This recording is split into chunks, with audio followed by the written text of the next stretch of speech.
Welcome to r/entitled people, where we share stories from your lives about people who think the rules don't apply to them and they should get what they want. Thank you, friends, for subscribing to the channel and for so many likes. And today we have two great stories, so subscribe, hit the like button, and let's begin. The first story. I did everything in my power to get that a-hole fired quicker. Solved his credit card fraud. The second story. Karen messes with a tree that belongs to the street. She gets an absolutely brutal and satisfying ultimatum. The first story is the fall of Shady McGee. It's finally happened.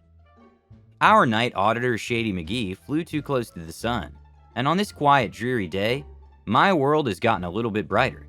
Okay, yeah, I'm dramatic, but seriously, I'm so sick of this guy.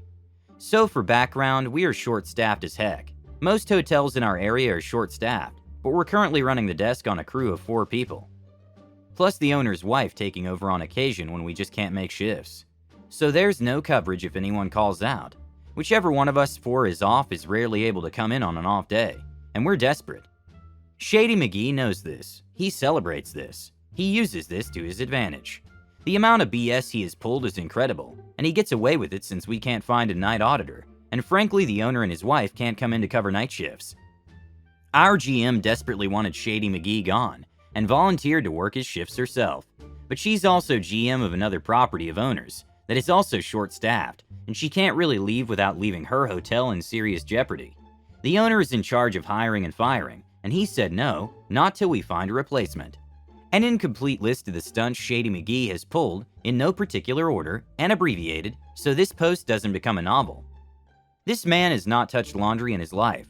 I came in one morning on a sold-out night when PM shift the day before hadn't had time to do much laundry. All that was done was what the PM shift had done, save for a fitted sheet that had been folded, balled up, and shoved into the storage area. Always leave the desk and back office a mess, including having left droplets of blood on the mirror and sink in the shared bathroom. He said he'd clean it up on his next shift, when confronted over the phone, as if we'd let that mess stay there for 16 hours in a communal space. He's lent money to at least 2 guests. The guests have not paid him back. This would not ordinarily be that bad, but both guests are now DNR'd, one for leaving needles and other various trash stuff in a room, and the other for literally using our hotel to escape parole and having to be dragged out by police. He has a history of letting guests into a room without putting them in the system, which means obviously the rooms are unpaid. This ranges in sketchiness from letting one of our housekeepers stay overnight in a room to letting random people stay a night who trash the rooms and disappear. One evening, the internet mysteriously went out. Shady McGee was instructed in no uncertain terms to check no further guests in during this time. He then chose to sell a room, meaning he let a guest into a room but again, didn't put them into the system, since he couldn't, the internet was down. When he left, the internet still wasn't back. He shoved that day's morning person, who we shall call Richard, onto a phone call with tech support and peeled out of the lot. Richard discovered that the power button on the back of the router had been pressed in, turning it off. It isn't in a place where that could happen by accident. There's some evidence he's done drugs on property. Nothing super direct or damning, which is why he hasn't gotten fired for it, but the thought is there. He claims he's sober now, but we found the insides of pens scattered around, as well as needle caps on occasion. I'm sheltered as hell, but I'm told the barrels of pens that can be disassembled can be used for drugs. I do believe it. The maintenance guy allegedly found drug paraphernalia hidden in a corner of the basement, where Shady McGee hangs out under the guise of doing laundry, which is in the basement to be fair, but nowhere near where he was. He has fallen asleep on shift multiple times, which would be understandable, except he locks all the office and staff doors, so no one can get in the morning. I was the victim of this at one point. A manager had to come at 7 a.m. to let me in. When I got in there, trash was strewn everywhere. It looked like a disaster, and Shady McGee was nowhere to be found. After dealing with a guest complaint with my manager searching, I finally knocked on the bathroom door and learned he was in there. 9 out of 10 times when the till is short, it is Shady McGee's fault, and there's not a sufficient explanation for it. We don't take cash. It's not hard to balance the till. Most recently, he claimed that he somehow accidentally gave a guest $20 in quarters without taking the $20 bill in exchange, and yet the till was $30 short and not $20. Essentially, this is a recipe of how the F has this man not gotten fired yet. And trust me, I desperately wonder that myself. Richard and I have been done with his SH since we reopened this spring. The new morning person is already done with his SH, and he's known Shady McGee for 2 weeks. To the owner's credit, he did fire Shady McGee briefly, but then 2 people quit, leaving just me and Richard to cover 7 days a week, 3 shifts. So when Shady McGee asked for his job back shortly after the firing, the owner said yes out of desperation, just to keep us running. So Richard and I wouldn't be working doubles constantly, and since most of his BS can be attributed to just a mistake. Our owner is awesome, no nonsense when it comes to guests, and will kick guests out if they disrespect us in any way, and never bows to Karens, but he gives staff far too many chances. But today, oh today, I get sweet victory. Shady McGee's days were already numbered. I've been training his replacement unbeknownst to him, and now she just needs a day or 2 on night audit, and then she's off to the races. She's great so far, and I have faith that she'll do well. But Shady McGee was going to be staying just a little longer till we ensured that the transition went smoothly. Everything changed when I found evidence that he'd essentially committed credit card fraud today. So as I was training his replacement, a guest came in and said she had a reservation. Her last name wasn't on our arrivals list, so I looked her reservation up with the confirmation number she thankfully had. She wanted to upgrade her room, and I was about to teach the new girl how to do this, when I learned that her account had already been checked in and charged for 1 night. Naturally, she was shocked at this, since she obviously wasn't in the room, and understandably upset. There was no other name on the reservation, and she had her ID and credit card right in front of me, as well as the confirmation number confirmed the phone number and address, every bit of info I could have wanted. She was even traveling alone. I reversed the charge for her immediately, since the card that was charged was literally right in front of me and she wasn't in the room, and got her a new working reservation, upgraded her desired room free of charge. Despite all this nonsense, she was incredibly cool about it and thanked me for dealing with it so quickly, and getting her the upgrade she wanted. A unicorn if ever there was one. The moment she left, we were down to business. I put on my detective cap and went to work, with the help of my trusty new coworker. I checked the logs in the sinful nexus. It claimed that Richard had checked this person in. Now, I'm not the biggest fan of Richard, as he's been a D on a couple of occasions. But he's at least good enough at his job where he wouldn't check someone in without ID or a credit card. However, it showed that he had done this check-in at 4 a.m. Now that's fishy. Richard worked the 3 to 11 yesterday, and I know for a fact Shady McGee was on the night audit. After deciphering his chicken scratch in the red book, I learned that the room had been a walk-in, and he'd let them stay 2 nights since they came so early. Again, not okay, but that's a drop in the bucket here. So, an admission that Shady McGee was the culprit, and that Richard just didn't log out. But the BS doesn't end there. I compared the signature I had gotten from the legitimate guest with the paperwork in the bucket of the imposter. The legit guest had a consistent signature between her red card and her folio. Nice, typical, graceful old lady signature. The imposter's red card had a weird squiggle as the signature, filled out in a bright pink gel pen. Shady McGee has been known to use gel pens, making his awful handwriting worse since they smear. But the icing on the cake, the folio for the imposter was signed in a different pen color than the red card, with different handwriting.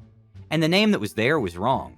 Our folios have the last name first, so if the lady's name was Jane Doe, it would say Doe Jane, as if Doe was the first name and Jane was the last. I obviously called GM. She's horrified. She has me send pictures of the registration cards and folios side by side, as well as all other evidence, and calls owner. The owner is similarly horrified. He's already fed up with Shady McGee, but this apparently was the last straw.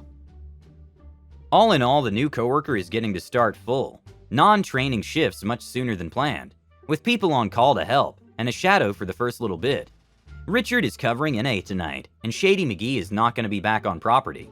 I'm a little worried that he'll come back somehow, as all evil does, but for today I bask in victory. Now that his devious deeds have finally affected legitimate guests, he is gone, and I'll take that happiness while I can. The second story is, Karen gets sweet instant karma for messing with a tree that isn't hers. I was not directly involved in this interaction, but it did occur in the same street I belong to, and the tree could be seen from my house as it was less than 100 feet away. So some brief backstory is necessary to understand the direness of Karen's situation. Karen, along with her daughter, owns a house in a street along with 7 other people, including me. This street is somewhat private. Although it isn't gated, it shares many resources and services that sets it apart from the rest of the community. Basically, it was originally empty land in the middle of an already existing neighborhood, bought privately by a group who built houses and sold them. For these reasons, this street has an HOA representative, Homeowners Association, and they share things like lawn maintenance and street repair costs. For example, the street splits the cost for repairing stuff like streetlights, and the people that mow the lawns do the entire street at a time. Karen and her daughter are rarely seen in this small street, and they instead rent their house out to newcomers every few months or so. I've only seen them in person a few times since I moved here. On their most recent return a few days ago, they decided to have the tree out in their front yard trimmed down before the next tenant arrives. Unfortunately, this tree belongs to the street, and she has no jurisdiction tampering with it, and she knows it. She made a half-aid attempt to call the HOA board, and when they did not reply right away, she took the initiative to cut the tree to her desires. This morning, a group of workers came in a truck and loud power tools to cut several branches off this large tree. The Indian dude, ID, came out first to complain, and later came the old lady, OL. They have both been living here for a long time and understand the rules clearly. The conversation was distant from my house, especially since I chose not to go outside and join the argument, but it went along the lines of the following. ID, hey, you can't cut that tree. Karen, well, it's on my property. ID, actually it's not. Tell them to stop cutting it. You need to contact the HOA first. Karen, I did and they didn't respond, so it's not a big deal if I just trim it, okay? OL, any change affects the value of the entire street, and every house on it. You have to stop. Karen, oh my god, it's just a tree. Just give me a break, okay? For those that don't understand, the entire street sorta has a common theme to it, where every house has a similar design, and each having a tree is part of said design. Stripping this mature tree down to a couple of branches completely ruins the look of the street. ID walks up to the workers who are basically already finished. Guys, please stop for now. Karen steps in front of ID. Hey, back off. ID puts his hand on her shoulder to push her away. Karen, stop being aggressive. It goes on for about 30 minutes. The entire time, Karen is being extremely rude, interrupting people, and basically whining incessantly. ID, OL, and the other neighbors watching knew they couldn't do anything without contacting the HOA first. They certainly didn't want to touch her and they couldn't do anything with the workers, because they were hired by Karen. This entire time, her daughter didn't say anything and stood at the doorway of her house. The workers continued at the tree, and in no time it was finished. About an hour passes when ID and OL return with news from HOA. It was true that Karen couldn't touch the tree, and everyone knew that. But what Karen didn't know was that the consequences were extremely straightforward and relentless.